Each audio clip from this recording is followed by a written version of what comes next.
Bismillahirrahmanirrahim. Assalamualaikum warahmatullahi taala wabarakatuh. Alhamdulillahi rabbil alamin wa sallallahu ala sayyidina Muhammadin wa ala alihi wa sahbihi wasallam. Amma ba'du. Sudah mau akhir pekan lagi ya. Masya Allah, waktu itu ya berlalu sangat cepat. Nah, kita banyak sekali tuntutan di dunia ini. Mudah-mudahan Anda semua, kita semua diberikan kelancaran oleh Allah Subhanahu wa taala. Amin. Ada pemandangan yang tidak tahu malu ya dari Joko Widodo. Dia menantang Roy Suryo dan Dr. Tifa untuk membuktikan kalau jantan buktikan gitu. Kira-kiranya begitulah ya. Tantangan terakhir dari Jokowi kepada Roy Suryo dan Dr. Tifa untuk membuktikan kepalsuan ijazahnya Joko Widodo. Padahal untuk membuktikan kepastian kepalsuan ijazahnya itu, ijazahnya harus diserahkan. Jadi tantangannya berbalik kepada Jokowi sendiri sebetulnya. Kalau memang Anda itu menantang Roy Suryo untuk membuktikan kepalsuan ijazah, berikan ijazahnya kepada Roy Suryo dan Dr. Tifa. Ya, karena substansi permasalahan yang diucapkan oleh Roy Suryo itu dia bukan berasal dari ijazah yang dipegang oleh Jokowi, tetapi atas dasar citra digital yang diambil oleh Dian Sandi. Dan semua orang tahu itu. Jadi ini hanyalah sebuah kekonyolan dari Joko Widodo ya, lip service yang mana tidak menjadi service juga.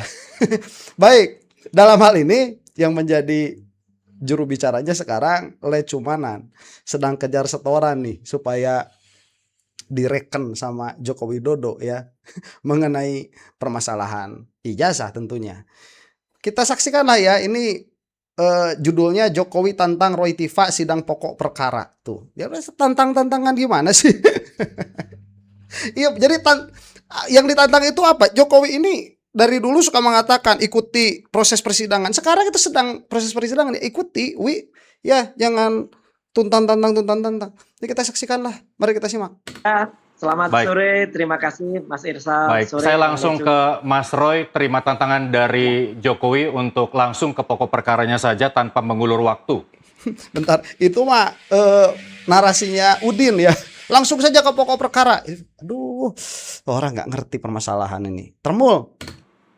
Ya, kalau gitu sebaiknya orang itu baca KUHP yang baru dan baca KUHP yang baru. Kitab Undang-Undang Hukum Pidana kita itu sudah mulai. Dan kalau kemudian jangan menggunakan KUHP. Lah kalau gitu salahkan orang yang menyusun KUHP dong gitu. Ya kan KUHP itu udah 575 waktu itu, belum 580. Itu sudah menyusun Kitab Undang-Undang Hukum Acara Pidana nomor 20 tahun 2025. Disitulah gunanya agar orang tidak dikriminalisasi gara-gara baru mau pra-peradilan kemudian pokok perkaranya sudah jalan. Jadi artinya apa? Kita hormati itu. Justru orang yang nantang-nantang ini yang tidak menghormati KUHP. Orang ini nggak ngerti, nggak baca KUHP, memalukan. Ya, di depan rakyat Indonesia malah mempertontonkan ya ketidaktahuannya tentang Kitab Undang-Undang Hukum Acara Pidana. Jadi kalau saya senyum aja Mas Irsal, lihat orang yang malah marah-marah sendiri kayak gitu. Itu aja, baca KUHP dong. Gitu, memalukan. Baik, Mas Roy, emang nggak lelah dan menyita waktu, nggak pengen kasusnya cepat selesai begitu? Gini, selesai dan tidak itu kan kita ibaratkan nih kita mau rally ya, saya kebetulan hobinya otomotif.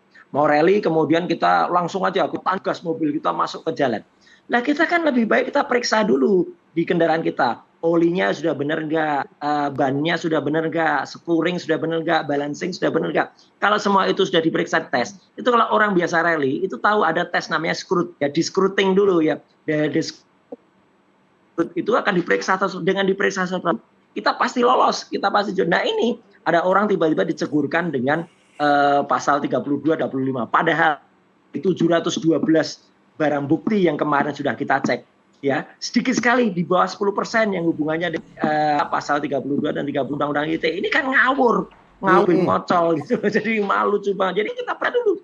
Belum lagi misalnya dulu ada orang yang tiba-tiba ditangkap, kemudian ditahan, kemudian langsung digeledah gitu. Ternyata surat penggeledahannya pakai surat penggeledahannya out of date tanggal 13 November tahun 2025. Jadi dari semua itu kan ketahuan sekarang penggeledahannya tidak sah, penangkapannya tidak sah, penahanannya juga tidak sah. Jadi dari situ kan kita menyelamatkan orang-orang supaya tidak ada penangkapan, penggeledahan, kemudian berani. Oke. Baik. lurus ya. Saya sangat yakin ya, yang namanya ganti rugi dan lain sebagainya tidak usah nyari lagi. Masa nyari Kementerian Keuangan di lebih dalam. Tapi nggak apa-apa, kita saja kita ikuti laboratorium hukum yang baru di Indonesia dengan menggunakan KUHP dan KUHP. Baik. Oke, Bang Lecu. Orang yang ngomel-ngomel nggak ngerti. Baik. Oke, Bang Lecu. Oke, nah ini ya narasi langsung saja ke pokok perkara. Itu kan narasinya Termul. Jadi langsung saja ke pengadilan. Ini sedang pengadilan. Langsung saja ke pokok perkara. Ini pun sedang mempermasalahkan pokok perkara sebetulnya. Pra-peradilan itu kan mempermasalahkan pokok perkaranya. Begitu. Jadi secara apa? Secara formil. Nah, narasi pada akhirnya narasi yang pada akhirnya mengatakan Roy Suryo, Dr. Tifa itu pengecut, itu kan keluarnya dari Termul. Itu bukan narasi yang sifatnya itu konstitusional. Itu narasi yang sifatnya itu konfrontatif begitu. Dia itu apa disebutnya ya? Provokatif. Dia itu narasi yang sifatnya provokatif. Nah, sayangnya kok malah narasi yang provokatif seperti ini yang dimunculkan di media. Ayo, mau gimana? Jadi kapan kita itu mau cerdas sebagai sebuah bangsa ya? Tiba-tiba masuk saja langsung ke pokok perkara, masuk saja langsung ke pokok perkara. Lah ini merupakan sebuah persidangan. Saya mengatakan berulang kali, apabila misalkan Roy Suryo dan Dr. Tifa ini pura-pura sakit, sehingga ini ada undangan dari persidangan secara legal, secara resmi, tetapi tidak mau datang karena pura-pura sakit misalkan, baru masuk tuh narasinya Jokowi and the gang, Bani gorong-gorong itu. Tetapi kalau misalkan ini masuk kepada formil yang memang diakui oleh KUHP, oleh bagaimana cara kita berperadilan, di mana kesalahannya? Ya, jadi kalau misalkan mau terlihat cerdas, Jokowi dan para Termul ini seharusnya mencari narasi yang baru. Narasinya jangan yang ini. Mas Roy minta Jokowi baca lagi teliti di KUHP yang baru begitu. Menurut Anda sebagai praktisi hukum, cukup bacakah Jokowi terhadap ini? Nah, jadi ini menarik ya memang ya. Nah, kebetulan Bang Roy ini kan, masih ingat kan Bang Roy, saya orang pertama yang selalu menantang Bang Roy untuk melakukan pra-peradilan. Benar begitu kira-kira Bang Roy? Lah iya, saya jawab udah. Nah, jadi artinya gini, Iya. saya menghormati seluruh proses-proses tindakan hukum yang dilakukan oleh pengacara Bang Roy ya, karena semua advokat juga akan akan satu suara berusaha untuk menyelamatkan kliennya. Itu biasa. Dalam dunia advokat itu biasa. Tetapi saya masih kurang puas kalau Bang Roy hanya mengajukan kurang lebih 5 atau sampai 10 pra-peradilan. Karena kenapa? Saya mau menantang di sini, Bang Roy ajukan 100 pra-peradilan. Karena kenapa? Menurut saya jawab nanti. Ya, artinya gini Bang Roy, menurut saya kalau hanya 5 sampai 10 saja, saya pastinya kurang puas. Ya kan, karena apa? Ini kan tidak masuk ke pokok perkara, ya kan? Tetapi upaya Bang Roy untuk mengetahui alat bukti melalui pra-peradilan itu sah, itu boleh, silakan. Kita tidak mau menghalangi itu. Tetapi faktanya Bang Roy, ya kan, saya mau menyampaikan ini kemenangan permanen buat Pak Jokowi. Karena kenapa? Jelas pokok perkara tidak lagi diperiksa, sehingga Bang Roy pasti sudah beranggapan bahwa ijazah itu tidak ada masalah lagi. Kalau ijazah ada masalah, pasti Bang Roy masuklah ke pokok perkara.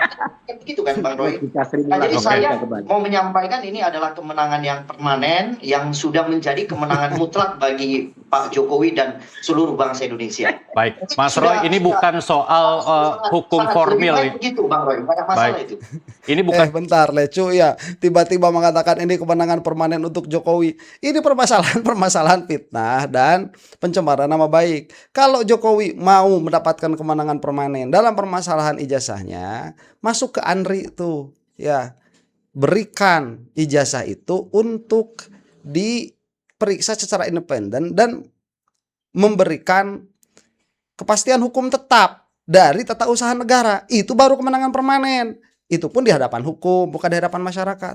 Kalau di hadapan masyarakat sudah kalah total Jokowi, sudah tidak bisa. Terlalu banyak kejanggalannya. Jadi yang diverifikasinya harus sudah terlalu banyak begitu. Sudah tidak bisa. Udah barang rusak ini. ijazahnya Jokowi di hadapan publik sudah tidak akan bisa benar. Jadi kalau misalkan nanti ya sampai ada coba lihat nih ya di hadapan publik. UGM ngomong asli malah UGM yang dihujat. Kemudian KPU mengeluarkan legalisir malah KPU yang dihujat. Nanti kalau misalkan PT UN mengeluarkan pernyataan bahwa ijazah Jokowi asli, malah PT UN yang bakalan dihujat. Kenapa? Karena apa yang sudah nampak di media dari mulai kejanggalan Jokowi tidak mau menunjukkan ijazah, sampai Kasmujo, sampai foto yang tidak sama, sampai saya akan lawan. Itu udah terlalu banyak. Publik harus satu-satu udah diselesaikan permasalahannya. Udah gak bakalan bisa. Udah kalah permanen. Bukan soal perkara hukum formil yang kemudian bisa 100 kali diajukan seperti yang disebutkan oleh Pak Lecu, tapi ini kita meminta pokok perkaranya segera dibuka ke publik begitu. Publik sudah lelah dengan panjangnya hukum yang sedang berjalan terkait dengan dugaan ijazah palsu, Mas Roy. Gini, kita itu orang yang dianugerahi oleh Tuhan Yang Maha Kuasa, oleh Allah Subhanahu wa taala itu otak untuk berpikir dan cerdas ya. Kita tahu sidang fitnah dan pencemaran nama baik itu tidak akan membuktikan ijazah. Baca dakwaannya dong. Itu tidak membuktikan ijazah, cuman Jokowi itu mau ngejar-ngejar agar saya dan Dr. Tipa, terutama saya ya, itu nanti akan dibuktikan fitnahnya, akan dibuktikan pencemaran. Jadi nggak ada pembuktian ijazah. Mau sampai kalau saya pun ijazah Jokowi tetap 99,9% palsu. Betul. Ya, itu udah tetap ya nggak akan berubah itu palsuannya. Dan ijazah yang palsu itu juga dibuktikan dengan skripsi yang palsu, yang tanda tangannya Prof. Ahmad Sumitro juga palsu, ya. Kemudian tidak ada pengujiannya, itu udah jelas lah kayak gitu. Makanya tapi saya berterima kasih pada rekan Lecuman yang nanti akan saya gunakan rekaman ini. Jadi ketika ada yang bertanya, tuh kok prapernya cuma ambil 5 kali? Kata Lecumanan, wakil dari Pradi Bersatu, kita harus 100 kali. Nah, saran siapa? Saran Lecumanan. Masih punya tenaga mengajukan pra-peradilan 100 kali, Mas Roy? Masih dong. Oke. Tenaga kita masih banyak. Ya, gitu. Baik, Bang Lecu. Jadi maju terus. Baik. Jokowi bilang bahwa nanti Rapid di 100 sidang jilid. pembuktian bahwa akan membawa ijazah. Bentar, ya biarin deh. Ini udah baru 4 jilid saja, baru 4 kali pra peradilan saja. Ini para termul udah hampir gak dibayar nih, udah kelabakan mereka itu kemarin sampai libur beberapa hari ya. Kemudian sekarang tuh si siapa itu pengacara Mawar itu ya, advokat Mawar tuh. Fitra Romadoni, dia sampai mengatakan saya tidak akan mempermasalahkan ijazah Jokowi lagi. Besoknya langsung konferensi pers ngebahas masalah ijazahnya Jokowi. Waduh, dan Jokowi sekarang udah marah juga ya karena tidak kunjung Roy Suryo dan Dr. Tifa itu dipenjarakan. Sudah marah juga. Ayo, udah mulai ngomong begitu. Waktu itu kan gebrak meja langsung kepolisian bergerak ya. Sekarang udah marah langsung nih di hadapan media. Jokowi bilang bahwa nanti di sidang pembuktian bahwa akan membawa ijazah dari SD, SMP, SMA, dan S1 begitu. Dan ini menurut tim Pradi Bersatu apakah cukup untuk membuktikan bahwa ijazah Jokowi asli? Sudah jelas cukup, Pak. Ya kan, pokoknya ijazah dari tingkat SD, SMP, SMA, kemudian S1 itu sudah jelas kalau yang SMP sama SMA itu kan jelas ada di kejaksaan. Kejaksaan menyita kemudian dalam rangka nanti dihadirkan ke pengadilan. Nah otomatis ketika nanti ya, tapi kan kita nggak bisa menebak ini kapan terjadinya itu. Menurut saya nggak bisa lagi kita pastikan itu kapan terjadi. Karena kenapa? Loh, tidak ada satupun terdakwa tersangka yang berani mendalilkan sangkaannya di sidang pokok perkara. Sehingga menurut saya sebenarnya ini sudah selesai. Ini sudah clear, sudah final ini. Tidak ada lagi pemeriksaan terkait dengan pokok perkara. Yang ada adalah perlawanan antara Bang Roy dengan penegak hukum. Itu saja menurut saya. Yaitu silakan aja mau 10 kali, 100 kali. Saya men-challenge kalau bisa itu 100 kali. Bang Roy jangan cuma 10 kali. Kalau 10 kali saya belum puas, Bang Roy. Gitu. Baik, sebagai pihak semua pihak seperti IGM, kemudian ada teman-temannya Pak Jokowi itu sudah menyampaikan kok bahwa memang Pak Jokowi berkuliah di sana, ya kan? Kemudian Pak Jokowi itu alumni dari sana, ya kan? Muter lagi ke sana. Beberapa fakta itu sudah dibuktikan, alat bukti surat yang disita oleh kepolisian itu sudah membuktikan bahwa Pak Jokowi ya memang orang yang pernah berkuliah di UGM dan lulusan UGM, jadi udah selesai. Baik. Karena terkait dengan pokok perkara yang didalilkan oleh Bang Roy dan Dr. Tipa itu palsu-palsu itu nggak terbukti sampai sekarang. Kita mau buktikan di peradilan juga tidak terbukti. Karena kenapa? Masih adanya pra-peradilan terus menerus. Jadi ya sudah, kami anggap ini sudah close case. Sudah Baik. final ini. Selain ijazah yang akan dibawa. Bentar ya. Ini harus kita bedakan memang. Satu ya, ini adalah sebuah kasus di ranah publik, itu satu hal. Kemudian ini adalah kasus hukum, itu hal lain. Baik, kita lihat dulu satu-satu ya di ranah publik. Para termul itu kan selalu mengatakan, ini sudah dikatakan oleh UGM begini dan begitu. Di ranah publiknya ya. UGM sudah mengatakan begini dan begitu. Kemudian ijazah SMA, SMP, SD sampai S1 sudah ada di kejaksaan, yang mana sebelumnya ada di kepolisian. Kemudian tidak ada yang pernah melihat ijazah aslinya Joko Widodo sehingga tidak bisa dikatakan ijazahnya itu palsu. Itu kan narasi dulu tuh yang ada di publik. Tapi kan di lain pihak ada narasi juga. Ya dalam pengertian fakta-fakta yang ada di lapangan tuh, narasi berdasarkan fakta. Bahwa anaknya Pak Sumitro sendiri mengatakan tulisannya bukan demikian. Foto udah nggak bisa dirubah itu, fotonya bukan foto Jokowi, itu sudah jelas. Pak Kasmujo ya, ada permasalahan di situ. Lisa UGM, si AI itu juga sudah mengatakan tidak ada lulusan namanya Jokowi. Ini kan sama. Jadi ada setiap narasi yang dibangun oleh para termul di ruang publik selalu mendapatkan counternya, dan counternya ini tidak pernah di counter lagi. Bagaimana sekarang para termul mau mengcounter pernyataan Pak Kasbujo yang mana beliau itu mengatakan pada saat itu jangankan menjadi dosen pembimbing, menjadi dosen tetap pun saya belum. Bagaimana kemudian mau melawan pernyataannya anak Pak Kasbujo bahwa Sumitro itu bukan Suemitro tapi Sumitro? Bagaimana kemudian sekarang membantah pernyataannya Lisa yang mana dia itu mengambil data-data dari UGM secara khusus untuk menanyakan apapun mengenai permasalahan UGM? Nah itu kan malah dibredel kan, malah AI-nya yang dibredel, tidak bisa diakses. Kemudian Pak Kasbujo tidak dijawab sama sekali, malah dijawab lagi sama UGM. Udah jelas Pak Kasbujo yang ngomong begitu. Ini sudah tidak bisa. Itu satu hal ya. Jadi di ruang publik pun itu sudah kalah total tuh. Makanya tatkala sekarang masuk ke dalam persidangan, maunya Jokowi itu sudah penjara begitu, maunya begitu. Nah, dan kalaupun sekarang kita masuk ke dalam ranah hukum yang dilakukan oleh Roy Suryo dan Dr. Tifa, ini fully constitutional. Ini sepenuhnya berdasarkan konstitusi, tidak ada pelanggaran hukum. Justru yang terjadi sekarang itu adalah pelanggaran hukum dari kepolisian. Itu sudah mendapatkan keputusan hukum tetap dari sidang pra-peradilan.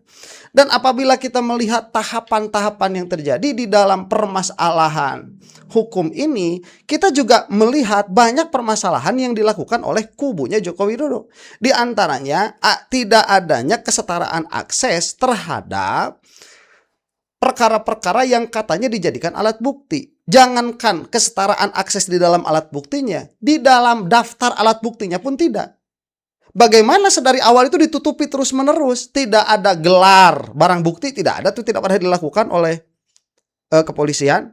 Ya, kemudian itu kan ada gelar perkara khusus, yaitu kan di dalam sifatnya. Ya, yang korupsi aja kemarin di luar kok emas dipang-pangin semuanya begitu. Ada tidak yang dilakukan oleh kepolisian? Tidak. Dan itu sudah kadaluarsa, makanya saya katakan Kapolri sudah mundur dari permasalahan ijazah ini karena tugasnya Kapolri sudah selesai. Sekarang kan tugasnya kejaksaan. Masuk ke dalam kejaksaan. Apakah kejaksaan juga memberikan BAP yang dipinta oleh kuasa hukumnya Roy Suryo dan Dr. Tifa? Kagak juga. Ya, jadi di dalam dua permasalahan ini sudah kalah. Makanya sebuah kekonyolan apabila Roy Suryo itu tiba-tiba masuk ke dalam perangkap dipenjarakan oleh Joko Widodo, itu sebuah kekonyolan. Dan Roy Suryo juga kuasa hukumnya bukan orang konyol. Kalau yang diambilnya Khozinuddin ya mungkin ikutan konyol. Makanya Khozinuddin sama tuh narasinya sama para termul ini. Kalau berani langsung, kalau tidak langsung pengecut. Nggak sesimpel itu. Ya, ini hanya untuk orang-orang yang memang berpikir saja. Buat orang-orang yang tidak berpikir ya bahwa ini Lain soal. merupakan salah satu cara memperlihatkan ijazah asli. Jokowi juga akan menghadirkan 15 teman seangkatannya di UGM, Fakultas Kehutanan. Palsu semua. Dan menurut Bang Lecu, seberapa penting kesaksian dari 15 orang ini? Palsu saya itu. Bang Lecu? Bang Roy atau saya nih? Bang Roy atau saya? Ya, Atau saya? menurut Bang Lecu, 15 orang ini Ya. seberapa penting kesaksiannya pada saat nanti dibawa ke persidangan? Ya, artinya itu yang berkuliah bersama, ya, berkuliah bersama, menghabiskan waktu bersama, ya kan. Kuliah Kemudian kalau bersama nggak tuh salah belum waktu tentu itu tahu. wisudanya juga bersama. Jadi mereka akan memberikan keterangan-keterangan yang memang benar faktanya Pak Jokowi berkuliah di situ bersama mereka, lulusnya juga bareng gitu loh. Ya kan, sama-sama memperoleh ijazah daripada UGM. Jadi itu jelas sangat penting. Ya kan, nanti mereka kan akan menunjukkan ini foto kebersamaannya bareng Pak Jokowinya, kemudian ada kegiatan-kegiatan yang mungkin berlangsung bersama, ya kan, dilakukan bersama. Ya itu fakta lah sudah. Itu kan tidak bisa dihapus dalam sejarah. Ya kan? Jangan sekali-sekali melupakan sejarah. Kan begitu, judgment lah. Jadi artinya apa? Itu fakta yang benar. Apaan Yang itu? tidak bisa artinya dilari-larikan seolah-olah ini bukan temannya lah, ini bukan, nggak bisa kalau seperti itu. Baik. Jadi saya udah beberapa kali ketemu juga dengan teman, kalau nggak salah satunya namanya Pak Toha. Nah itu saya bertemu itu, saya tanya, Pak benar nggak ini? Benar, memang ada, ditunjukin lah kepada saya Nanti beberapa diuji foto lah. yang memang Oke. benar-benar Pak Jokowi itu berkuliah di sana. Jadi tidak ada alasan yang lain. Makanya kan saya bilang gini, Bang Roy, udahlah Bang Roy, kalau memang Bang Roy yakin itu palsu, ayo masuk pokok perkara. Tapi saya nggak senang nanti, karena saya men-challenge Bang Roy dari awal. Bang Roy, Ayo, rapid, Ratus, kita jawab nanti. rapid, kan gitu. Iya. Oke, Sebelum tahan dulu rapid Mas Roy. juga saya tidak senang. Iya, benar. Makanya nanti akan saya jawab. Saya Kalau orang berharap Bang Roy 100 rapid kali ini saya tantang. iya, kok profitnya banyak lah itu. Bentar ya. Itu kalau begini. Jokowi berusaha untuk mendatangkan saksi. Oke, itu kan upaya yang dilakukan oleh Jokowi untuk menarik perhatian masyarakat plus untuk menjadi bukti di persidangan. Sekarang ya, kita bahas lagi satu-satu nih. Ini kan pengakuan Jokowi bahwa ini adalah teman-teman kuliahnya. Apakah pengakuan Jokowi itu cukup untuk menarik keyakinan masyarakat begitu? Kan tidak cukup. Kenapa? Banyak kejanggalannya juga. Itu kan bukan pertama kali. Kalau misalkan sampai ini masuk pokok perkara, bukan pertama kali. Kan pernah tuh di sidang CLS dihadirkan orang-orang yang mengaku teman-temannya Jokowi itu. Juga di dalam yang katanya reuni. Itu kan dibuka juga apa kejanggalannya. Banyak sekali kejanggalannya. Bukan hanya permasalahan ini ada teman kuliah Jokowi. Pertanyaannya begini, betulkah itu teman kuliahnya Jokowi? Kan kita tidak serta-merta percaya, apalagi Jokowi tukang bohong. Ya, kita dari dulu waktu SD itu kan diajarkan, jangan sekali-kali jadi tukang bohong. Kenapa? Karena kalau sudah terkenal bohong, sekalinya kamu berkata benar, itu tidak akan dipercaya. Kan kalau dulu saya sih waktu SD ya, ada kisah pembohong yang teriak-teriak serigala-serigala itu kan. Ada orang tukang bohong, serigala, serigala. Nggak ada serigalinya, padahal orang kampung udah kabur semua. Yang kedua kali bilang serigala, serigala begitu. Udah siap-siap mau nolongin orang itu, ternyata serigalanya nggak ada.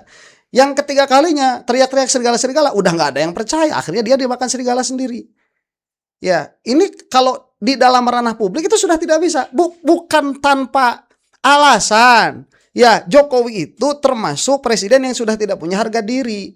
Di mana perkataannya, wajahnya, kebijakan-kebijakannya jadi bahan olok-olok semuanya itu.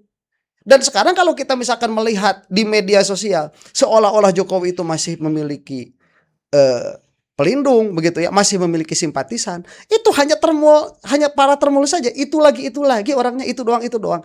Yang menjadi permasalahan media-media seperti ini itu, kalau Nusantara TV saya rasa masih lumayan lah ya, kalau Nusantara TV itu tidak setermul yang lain begitu. Itu mungkin melihat ramenya, karena ramenya yang diundang seperti Lecumanan, misalkan Lecumanan yang diundang begitu. Tapi secara keseluruhan ini hanyalah sebuah fatamorgana pembelaan terhadap Joko Widodo itu. Nah, dan kita akan menyaksikan isu mengenai perpecahan Prabowo dan Gibran itu harus terus-menerus dikuak, sehingga Prabowo harus sadar bahwa yang namanya Jokowi itu sudah tidak punya kekuatan lagi. Itu harus sadar. Kesadaran itu harus timbul dari presiden. Ya presiden sekarang masih masih paranoid begitu. Masih paranoid Jokowi ini memiliki pamor yang besar. Ya padahal cuma tinggal bayangan-bayangannya saja. Ya seperti ini di media-media para termul begitu. Ya diperparah dengan apa? Orang-orang yang benar nggak mau berbicara. Diperparah dengan itu. Nah makanya kalau ada orang-orang benar berbicara itu harus kita push ya, harus didorong terus tuh. Diminta oleh Wakil Pradi Bersatu, Saudara Lisman, itu praktiknya yang banyak. Dari contoh ini aja udah tahuan ya. Dari contoh misalnya tanda tangan ya di skripsinya. Ini skripsi kertasnya juga kelihatan tuh, kertas yang asli sama kertas yang palsu. Tangannya Prof. Ahmad Sumitro itu juga kelihatan palsu. Ini putrinya sendiri loh ini. Ini putrinya sendiri yang mengatakan ini tanda tangan aslinya bapaknya. Dari situ bukan nggak berani, sangat berani. Nanti kita tunggulah 15 yang kata 15 orang itu yang kata Dokter Tifa orangnya udah ganti lagi. Itu masih tahan nggak nanti sama sendiri dan kita akan tunggu. Ya, ayo kita dijawab. Ini namanya kalau rally ini namanya enduro. Baik, ya, atau kita enduro. Itu orang-orang itu kuat nggak? Itu Mas. Baik, apakah dari pihak Anda, Mas Roy, ada saksi tandingan untuk membantah keterangan 15 teman Jokowi yang akan dibawa ke persidangan nanti? Banyak, karena semua saksi itu hanya bernilai 1, nggak usah susah. Ada banyak alat bukti yang lain. Misalnya keterangan ketika KN di Desa Ketoyan, yang itu boncos namanya. Hasil dari sidang CLS di Solo kan juga membuktikan bahwa keterangan yang si Jack itu, teman-teman kakaknya nggak kenal siapa itu Jack itu, ya gitu. Jadi udah banget. Kemudian keterangan di orang namanya Harto yang katanya pemilik rumah itu juga ngaco, katanya ada orang rambut jang gondrong pakai kata beli gitar listrik dimainkan di desa yang nggak ada listriknya. Dari situ aja udah banget keterangan yang lucu. Tapi apa itu semua kita tuh kemudian dalam barang bukti itu ada mesin ketik. Ya, nah nanti akan kita lihat. Jangan seneng kalau ada mesin ketik terus nanti bisa itu mesin ketik apa. Nanti akan kita suruh orang yang katanya punya mesin ketik itu untuk mengetik di sidang. Nah itu mau nggak gitu. Nah itulah yang bikin dia juga takut untuk bisa di sidang. Makanya jangan cuma di sidang itu dia dibayangkan dia akan datang kemudian enggak. Nanti akan ada, lihat dengar keterangannya Pak Al-Katiri, lihat lawyernya Dr. Tifa, atau keterangannya Mas Refli Harun, lawyer saya, atau Mas Gafur, yang nanti kita sudah siapkan. Tapi pertanyaan itu tidak akan kita keluarkan dulu sebelum selesaikan pra-peradilan. Karena kita orang-orang yang tahu tujuannya apa masuk ke pokok perkara. Jadi nanti akan jelas, begitu masuk pokok perkara, nah akan lihat. Tapi sebelum ke pokok perkara juga kan, Tadi juga pra-peradilannya cepet banget ya, karena dari mereka ternyata jawabannya cuma kayak gitu, jadi direplik, kemudian diduplik, selesai sidang yang nggak ada 1 jam itu tadi. Oke, baik. Bang itu sudah selesai dan sampai saat ini pra-peradilan Roy Suryo sudah menghasilkan keputusan hukum tetap, meskipun jauh dari harapan ya, gara-gara si hakim iketutnya itu Oon. Tapi ala kulli hal ya, satu kepastian yang menjadi kesadaran masyarakat secara umum sebelum permasalahan ini ada, yaitu kepolisian sewenang-wenang, itu sudah terbukti di hadapan hukum, sudah memiliki ketetapan hukum tetap, sudah tidak bisa dibantah, kepolisian sewenang-wenang. Nah dari situ menguatkan nalar publik ini benar ya, nalar publik ini benar, dan kesananya seharusnya benar terus bahwa undang-undang ITE ini tidak masuk kepada Roy Suryo, dan dalam permasalahan Dr. Tifa misalkan setelah adanya keputusan batal demi hukum seharusnya digugur semuanya dan lain sebagainya. Nah kalau misalkan sudah masuk sistem peradilan kemudian tidak sesuai dengan nalar publik, maka nanti yang bisa dipastikan adalah korupnya hakim. Kenapa? Karena kita ini sistem kepastian hukum. Pengadilan itu predictable, dia itu bisa diprediksikan. Nah makanya kalau tidak sesuai dengan prediksi, yang salah hakim. Begitu, itu sudah kontrol demokrasi dari sebuah sistem civil law. Sudah demikian. Mudah-mudahan termul binasa. Untuk Anda yang bukan termul, wallahu taala a'lam bisawab, dilancarkan semua urusannya, dipermudah segala permasalahannya, dilancarkan urusan dunia dan akhiratnya. Semoga bisa membahagiakan orang-orang di sekitar Anda yang masih punya ibu dan bapak. Mudah-mudahan bisa membahagiakan ibu dan bapaknya. Yang sudah tidak ada, mudah-mudahan menjadi kebanggaan bagi mereka semua di yaumil qiyamah nanti. Wallahu taala a'lam bisawab. Assalamualaikum warahmatullahi taala wabarakatuh.